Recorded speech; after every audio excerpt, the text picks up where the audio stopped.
Pagué el transporte escolar de mi sobrina durante 2 años y mi hermano dijo que no era gran cosa. Cuando mostré los pagos acumulados y las fechas exactas, su cara cambió por completo. Cuando mi hermano me pidió que lo ayudara con el transporte escolar de mi sobrina, yo estaba convencido de que sería algo temporal y manejable.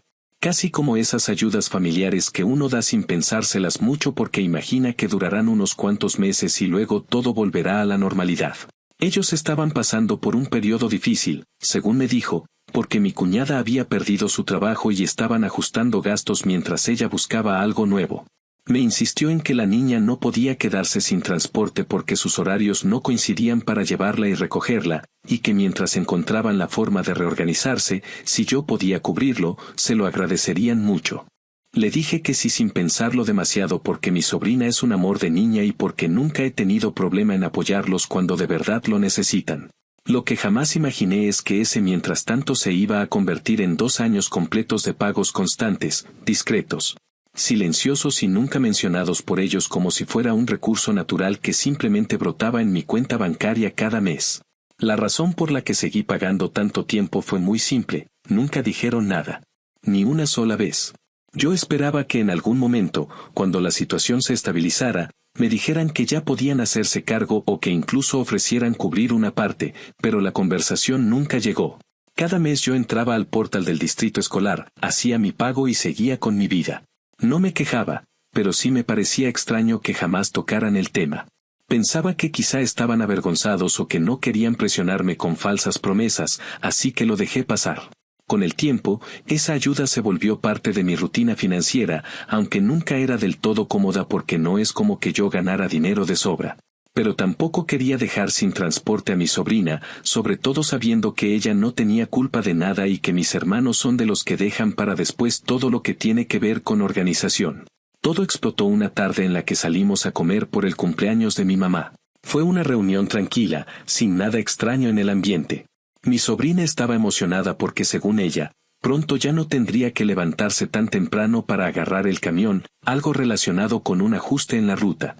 Yo aproveché para decir, casi como un comentario suelto, que entonces ya podía detener los pagos del transporte. Mi hermano frunció el ceño con una expresión tan genuina de desconcierto que pensé que estaba bromeando. Me preguntó qué pagos. Me reí, pero su cara seguía igual de perdida. Mi cuñada solo me miró como esperando que yo aclarara algo que para ellos no existía.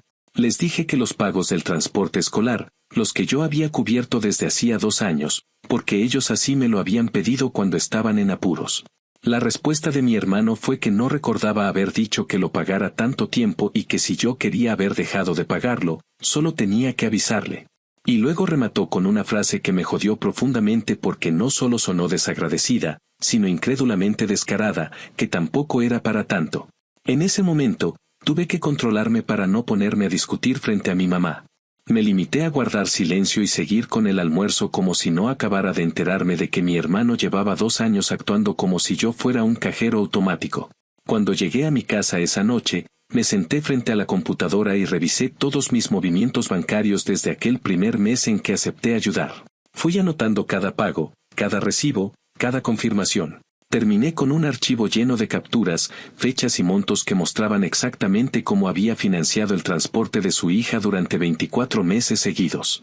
Era tanta información que hasta yo me sorprendí al verlo todo junto, porque una cosa es saber que uno ha pagado de manera constante, pero otra muy distinta es verlo plasmado de forma tan evidente. Le mandé el archivo por mensaje junto con un texto muy claro explicando que no estaba pidiéndole nada, solo quería que entendiera que sí había sido para tanto. Su respuesta llegó rápido, pero era lo más distante que había leído de él.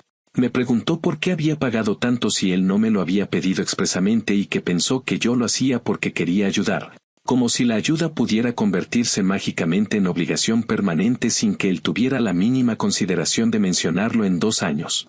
Me hervía la sangre y sentí una mezcla de rabia y decepción tan fuerte que estuve tentado a llamarlo y gritarle, pero decidí que ya no tenía sentido. Lo que más dolía no era el dinero, sino la falta absoluta de reconocimiento y la facilidad con la que pretendió quitarse responsabilidad.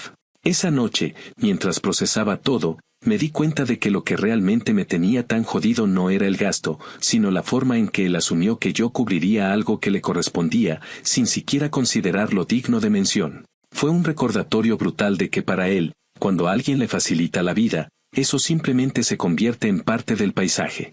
Yo no esperaba que me regresara el dinero, ni que me hiciera un altar, pero sí que al menos reconociera que durante 2 años sostuve un gasto que le tocaba a él.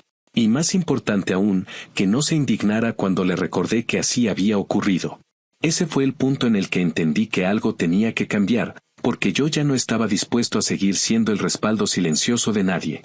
Y menos de alguien que piensa que todo se arregla diciendo que no era para tanto. Actualización 1. Pasó alrededor de una semana después de aquella comida familiar cuando todo empezó a salirse de control. Yo pensaba que la conversación incómoda del restaurante había sido lo peor que podía ocurrir, pero estaba equivocado. El verdadero desastre vino después, en la calma tonta que siguió a ese día, cuando cada quien regresó a su rutina fingiendo que nada había pasado. Durante esos días, mi hermano no me escribió ni una sola vez, como si no hubiera recibido el archivo con las capturas de mis pagos. Ni una palabra, ni un mensaje corto, ni siquiera un mínimo intento de aclarar lo que él había dicho.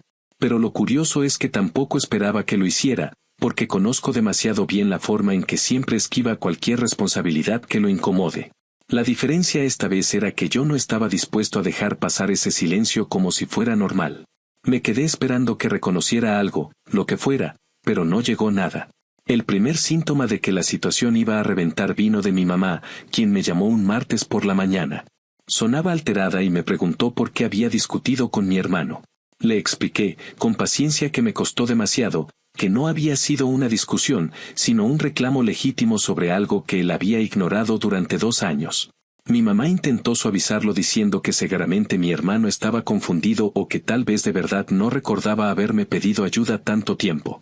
Le contesté que eso sería una explicación válida si no existiera un historial completo de pagos y si no hubiera sido él mismo quien al inicio me pidió apoyo. Ella hizo ese ruido que hace cuando no quiere admitir que sabe que tengo razón, pero tampoco quiere enfrentarse a mi hermano. Fue entonces cuando me soltó que él le había dicho que yo lo estaba acusando injustamente y que me estaba poniendo difícil, como si se tratara de un capricho personal mío. Lo más irritante fue que esa llamada dejó claro que mi hermano no solo se lavaba las manos, sino que intentaba pintar la situación como si yo estuviera exagerando o dramatizando. Esa actitud me encendió por dentro, pero decidí no discutir con mi mamá porque sé cómo funciona la dinámica familiar. Si me meto en una discusión con ella, él automáticamente queda como la víctima en su narrativa. Así que simplemente le dije que no tenía intención de pelear, pero que no iba a seguir cargando con gastos que no eran míos. Ella no respondió mucho más, solo un suspiro largo y cansado que dejaba ver que preferiría que yo soltara el tema y terminamos la llamada ahí. La segunda señal de que esto apenas empezaba fue cuando recibí una nota de voz de mi sobrina. Era un mensaje tímido, con la voz bajita, preguntándome si estaba enojado con su papá y si eso significaba que yo ya no la quería visitar o que dejaría de invitarla a los fines de semana. Ese mensaje me atravesó de un modo que no esperaba. Me dio una rabia enorme que la niña fuera la que acabara cargando con la ansiedad del conflicto, como si fuera responsabilidad suya. Le respondí lo más tranquilo que pude, asegurándole que no tenía nada contra ella, que podía venir a mi casa cuando quisiera y que nada de lo que estaba pasando afectaba mi cariño por ella. Me agradeció entrecortado, como si fuera un alivio enorme para ella, y eso me terminó de confirmar que mi hermano no solo esquivaba responsabilidades económicas, sino también emocionales. Fue justo después de escuchar ese mensaje cuando tomé la decisión de enfrentar a mi hermano directamente. No quería hacerlo por teléfono ni por mensajes, así que le pedí que viniera a mi casa en cuanto pudiera. Llegó ese mismo día por la tarde, con esa actitud defensiva que se le nota en la cara cuando sabe que tiene que dar explicaciones pero no quiere aceptarlo. Se sentó en el sillón como si lo estuvieran obligando a una reunión incómoda en su trabajo y yo sentí que ya desde ese gesto estaba intentando poner distancia o dejar claro que él no venía en plan de arreglar nada, sino en plan de protegerse. Le expliqué de forma calmada todo lo que había pasado desde que me pidió la ayuda inicial. Le detallé cómo fui pagando mes tras mes, cómo jamás mencionaron nada, cómo asumí que lo hacían por vergüenza o por no poder cubrirlo, pero que jamás pensé que fingirían no recordar que habían pedido la ayuda. Él respondió con la misma frialdad con la que se había estado comportando toda la semana. Dijo que no veía razón para que yo me pusiera así, que de verdad pensaba que yo había tomado la decisión de seguir pagando porque podía hacerlo. Cuando le pedí que al menos reconociera que se había aprovechado de mi silencio, que había asumido que podía seguir poniendo dinero sin siquiera mencionarlo, él me soltó un gracias dicho tan sin alma que casi no parecía humano. Fue tan mecánico, tan vacío, tan evidentemente pronunciado solo para cerrar la conversación, que me dio más coraje que si no hubiera dicho nada. En ese momento entendí que no iba a recibir ni una pizca de empatía de su parte, así que fui directo al punto. Le dije que, desde ese día en adelante, no iba a poner un centavo en algo que le correspondiera a él como padre. Que si en algún momento necesitaba ayuda con algo relacionado con su hija, tendríamos que hablarlo de forma clara y con acuerdos concretos. Nada de asumir, nada de dejar que las cosas se alarguen indefinidamente, nada de que yo terminara siendo el único que ponía mientras él hacía como si todo pasara por arte de magia. Su reacción fue inmediata y predecible, se ofendió. Me dijo que no podía creer que yo le pusiera condiciones a la familia, que para eso estaban los hermanos, para apoyarse sin estar contando cada favor como si fuera un contrato. Le respondí que esa idea sonaba muy bonita siempre y cuando el apoyo fuera recíproco o al menos reconocido, pero que él no había hecho ninguna de las dos cosas. Él insistió en que yo estaba malinterpretando todo, que estaba siendo duro de más. Yo simplemente le dije que el problema no era que yo hubiera decidido ayudarlos, sino que él había decidido que esa ayuda se volviera permanente sin siquiera hablarlo y que después tuvo el descaro de minimizarlo. La conversación terminó cuando él se levantó molesto, dijo que no pensaba quedarse escuchando reclamos por tonterías y salió de mi casa sin siquiera cerrar la puerta correctamente. Me quedé ahí parado un momento, viendo cómo el aire movía la puerta entreabierta, pensando en lo absurdo que era que algo tan sencillo como pedir un mínimo reconocimiento se hubiera convertido en una ofensa tan grave para él. Durante los siguientes días, el silencio entre nosotros se volvió absoluto. Ni él me escribió ni yo sentí la necesidad de iniciar contacto. Pero en ese silencio empezó a aparecer algo más claro para mí, no era que yo hubiera cambiado, era que por primera vez en mucho tiempo estaba dejando de permitir que él me cargara responsabilidades que nunca fueron mías. Y aunque eso generara incomodidad, sabía que ya no había marcha atrás. Mi familia funciona de una manera en la que quien pone límites siempre queda como el malo, pero aún así, preferí cargar con esa etiqueta antes que seguir financiando la comodidad emocional y económica de alguien que nunca se ha molestado en mirar más allá de sí mismo. Actualización 2. Pasó alrededor de un mes desde aquella conversación en mi casa cuando comenzó la segunda ola de problemas. Ese mes estuvo lleno de un silencio incómodo que se sentía como una capa espesa entre toda la familia.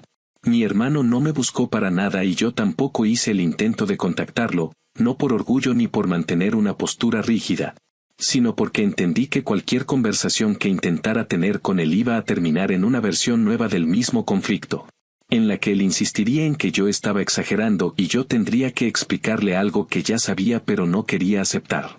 Lo curioso es que, aunque no hablábamos, el conflicto no se apagó, simplemente estaba detenido, esperando cualquier chispa que pudiera reactivarlo.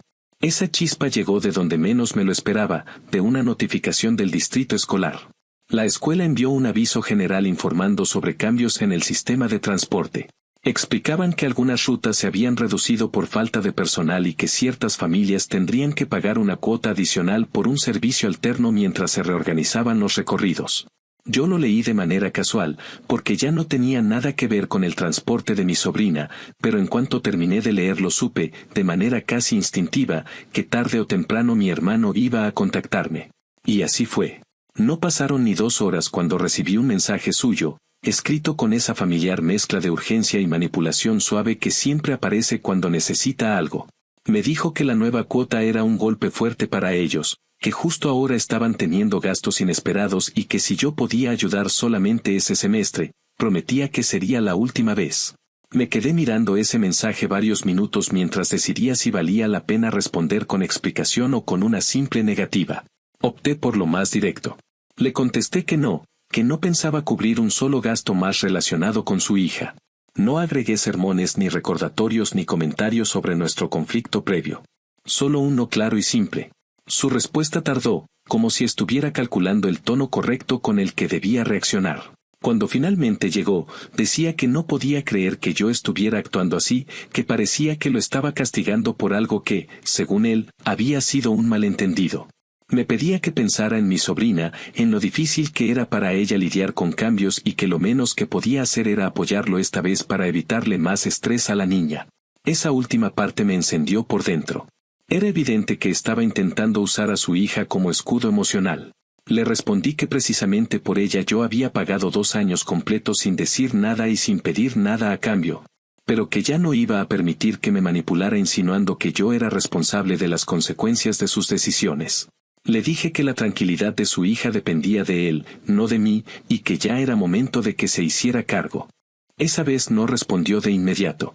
Tardó varias horas en escribir, y cuando lo hizo, se limitó a decir que no necesitaba mis sermones y que no tenía sentido seguir hablando si yo estaba cerrado en mi postura. No contesté nada más. A partir de ahí comenzó el inevitable desfile de llamadas y mensajes del resto de la familia. Mi mamá fue la primera en aparecer. Me llamó con un tono que mezclaba preocupación y cansancio, preguntándome si no podía hacer un esfuerzo por apoyar a mi hermano solo esta vez más. Le expliqué que ya no se trataba de dinero, sino de límites. Me dijo que a veces los límites lastimaban a la familia y que quizá yo estaba llevando las cosas demasiado lejos. Escucharla defendiendo a mi hermano me dolió, pero también era predecible. Ella siempre ha tenido esta tendencia a suavizar todo lo que él hace, aunque sea claramente irresponsable. Aún así, le pedí que entendiera que esto no era una pelea pasajera. Era el resultado de 2 años de un esfuerzo que él nunca reconoció y que después tuvo la desfachatez de minimizar. Después vino mi tía, esa que aparece solo cuando hay drama y jamás cuando se necesita apoyo real. Me mandó un mensaje larguísimo diciéndome que la familia se construye ayudándose mutuamente, que lo material va y viene, pero que las relaciones se rompen para siempre si uno no sabe ceder. Lo leí con una mezcla de incredulidad y fastidio porque la misma persona que no se involucra jamás en la vida de mi sobrina ahora tenía la autoridad moral para decirme cómo debía actuar. No me molesté en responderle. Sabía que cualquier respuesta sería usada luego como argumento en una nueva discusión familiar. No valía la pena. La tercera intervención fue la peor, porque vino de mi cuñada. Publicó un mensaje en redes sociales, sin mencionarme por nombre, pero lo suficientemente transparente como para que cualquiera en la familia entendiera de quién hablaba. Escribió algo sobre cómo era triste que la gente cambiara cuando empezaba a ganar bien, que algunos olvidaban que alguna vez necesitaron ayuda y que era fácil darse la vuelta cuando el problema no afectaba directamente a uno.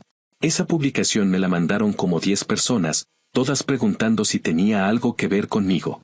No respondía ninguno porque ya estaba cansado de que la misma historia se repitiera con diferentes voces apoyando la versión que les convenía.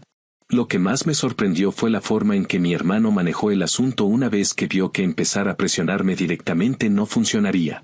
Se dedicó a decirle a medio mundo que yo estaba siendo inflexible, que lo estaba castigando por un error menor y que estaba tomando una postura innecesariamente dura. Lo decía como si yo hubiera decidido despertarme un día y cortar toda ayuda, ignorando la parte esencial de que fui yo quien sostuvo durante 2 años algo que le tocaba a él. Pero esa parte nunca aparecía en sus explicaciones. Y mientras más escuchaba las versiones distorsionadas, más claro me quedaba que él no estaba molesto por la situación en sí, sino por el hecho de que ya no podía contar conmigo como si yo fuera un recurso ilimitado. Lo que realmente terminó de reafirmar mi decisión fue cuando recibí otro mensaje de mi sobrina. Esta vez no preguntaba si estaba enojado conmigo ni si algo era su culpa. Solo quería saber si aún podía venir el fin de semana a mi casa. Le dije que sí, que por supuesto. Y ese pequeño mensaje me hizo entender que, aunque toda esta tormenta giraba alrededor del transporte escolar, ella no se veía afectada por mis límites, sino por la inmadurez de sus padres. Era injusto que el conflicto la alcanzara, pero no podía permitir que la culpa por lo que ella estaba sintiendo se usara para obligarme a resolver un problema que no me correspondía. La distancia entre mi hermano y yo se volvió tan evidente como inevitable. No había insultos directos, pero sí comentarios pasivo-agresivos envueltos en tono de ofensa selectiva. Él quería que cediera, no porque pensara que yo tenía la obligación moral de hacerlo, sino porque estaba acostumbrado a que yo cediera siempre. Y no lo soportaba. Ese mes marcó un quiebre silencioso, una fractura que no estaba a la vista de todos, pero que definía claramente la nueva realidad entre nosotros. Yo no estaba dispuesto a retroceder, aunque eso significara cargar con la etiqueta de egoísta dentro de la narrativa familiar. Actualización final. Pasaron cerca de 3 meses desde la última vez que tuve una conversación directa con mi hermano, y durante ese tiempo la relación quedó prácticamente suspendida en un limbo extraño en el que no había discusiones abiertas, pero tampoco había ningún intento real de reconciliación. Era como si ambos hubiéramos decidido dejar que la distancia hablara por nosotros, aunque en realidad yo sabía que, tarde o temprano, algo iba a desencadenar una confrontación. Y no porque yo estuviera esperando un conflicto, sino porque conozco perfectamente la manera en que él esquiva responsabilidades hasta que se ve obligado a enfrentarlas. Ese tarde o temprano llegó de la forma más inesperada cuando el distrito escolar empezó a revisar solicitudes de ayuda y beneficios subsidiados.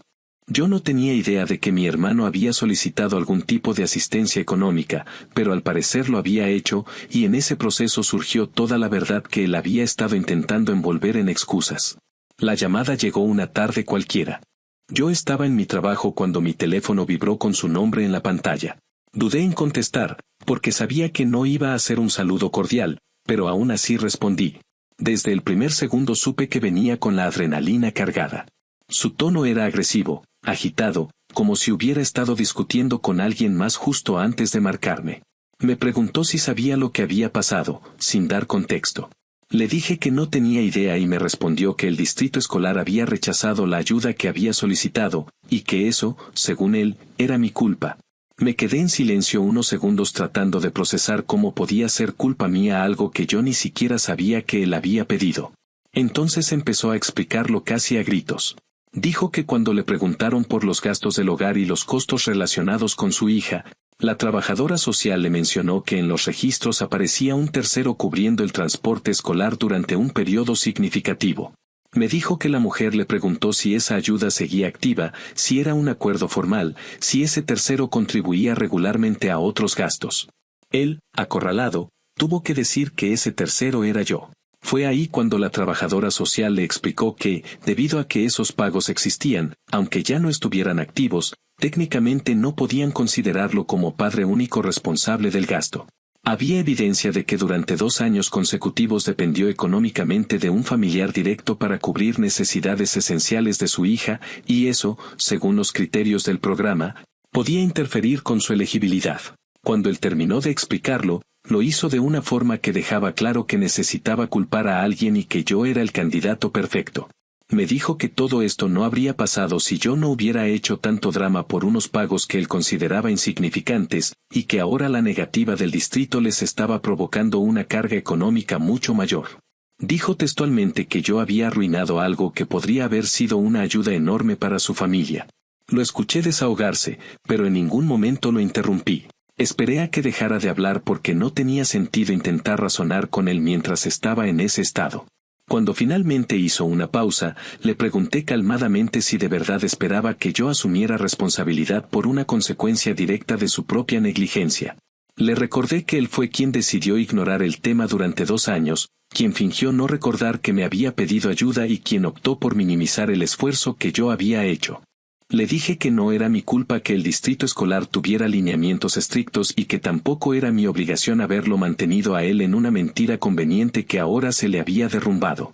Su respuesta fue volver a insistir en que yo estaba siendo terco, que no entendía la gravedad del asunto y que no podía creer que me negara a ayudarlo cuando su situación estaba peor que nunca. Me reprochó que yo había decidido cortar el apoyo justo cuando más lo necesitaba, como si no hubiera tenido 1000 oportunidades para reorganizarse antes de llegar a esto. La conversación terminó abruptamente cuando me dijo que no quería volver a hablar conmigo hasta que recapacitara, una frase que siempre usa cuando espera que yo vuelva al rol de facilitador que él necesita. Pero esta vez no hubo recapacitación. No sentí culpa ni la mínima intención de retroceder. Lo que sí sentí fue un cansancio profundo, el tipo de cansancio que no es físico, sino emocional. Ese que te cae encima cuando aceptas que alguien está tan acostumbrado a tu apoyo que ya no distingue entre una ayuda y una obligación autoimpuesta. No le respondí nada más. Solo colgué y dejé que el eco de sus quejas se perdiera. Los días siguientes siguieron un patrón casi predecible. Mi mamá me llamó intentando mediar, diciendo que mi hermano estaba pasando por un momento difícil y que yo debía ser más comprensivo. Le dije que yo había sido comprensivo durante 2 años y que ahora lo único que estaba haciendo era poner límites que debía haber puesto desde el inicio. Mi mamá intentó hacerme sentir culpable, pero esta vez no funcionó. También escuché por otros familiares que mi hermano había armado una narrativa donde yo aparecía como el villano, como alguien que lo había abandonado deliberadamente. Pero algo curioso comenzó a cambiar en el ambiente familiar. Cada vez más personas empezaron a cuestionar su versión cuando se enteraban de la cantidad exacta de tiempo que yo había pagado y del costo acumulado. No todos se pusieron de mi lado, pero sí hubo quienes me dijeron en privado que entendían mi postura. Eso, aunque no resuelve nada, al menos sirvió para que la historia dejara de ser unilateral. La única persona que realmente importaba en todo esto era mi sobrina. Durante ese tiempo, ella siguió viniendo a mi casa los fines de semana. Jamás mencionaba el conflicto, pero se le notaba un poco más callada, como si ya entendiera que había algo tenso entre los adultos, aunque nadie se lo explicara directamente. En una ocasión me dijo que le gustaba venir conmigo porque se sentía tranquila aquí. Esa frase, tan simple, me reafirmó que lo único que realmente quería era proteger mi relación con ella. No era su culpa que sus padres no supieran manejar sus responsabilidades. Y yo no estaba dispuesto a permitir que ella cargara con esa culpa. Lo más inesperado de todo ocurrió un día que mi mamá vino a visitarme. Se sentó en mi cocina, se quedó mirando la mesa un largo rato y finalmente admitió que, aunque le costaba reconocerlo, entendía por qué yo había tomado distancia. Dijo que veía cómo mi hermano se había acomodado durante años a que yo resolviera cosas por él y que ahora que le habían puesto un límite, no sabía cómo actuar sin sentirse atacado. No fue una disculpa directa, pero fue lo más cercano que he visto en mucho tiempo. Me pidió que no dejara de estar presente en la vida de mi sobrina y le aseguré que eso nunca había estado en duda. Con el paso de las semanas, la intensidad del conflicto comenzó a disminuir, no porque hubiera una solución, sino porque mi hermano empezó a darse cuenta de que no iba a obtener de mí lo que siempre había dado por hecho. Lo noté incluso en su silencio. Era distinto. Más resignado. No sé si algún día hablaremos del tema con madurez, pero por primera vez en mucho tiempo siento que esa conversación, si llega, será en condiciones más justas para ambos. A veces me preguntan si me arrepiento de haber puesto límites, y la respuesta es no. Tal vez lo único que lamento es no haberlo hecho antes. La verdad es que recuperar el dinero nunca fue mi objetivo. Lo que quería era recuperar mi paz, y eso finalmente lo logré. Mi sobrina sigue siendo parte de mi vida, mi relación con mi mamá se estabilizó y mi hermano, aunque resentido, ya no espera que yo sea el responsable de llenar los huecos que él deja sin atender. Y aunque la familia haya quedado marcada por este proceso, al menos sé que ahora cada cosa está en su lugar, incluso si ese lugar no es cómodo para todos.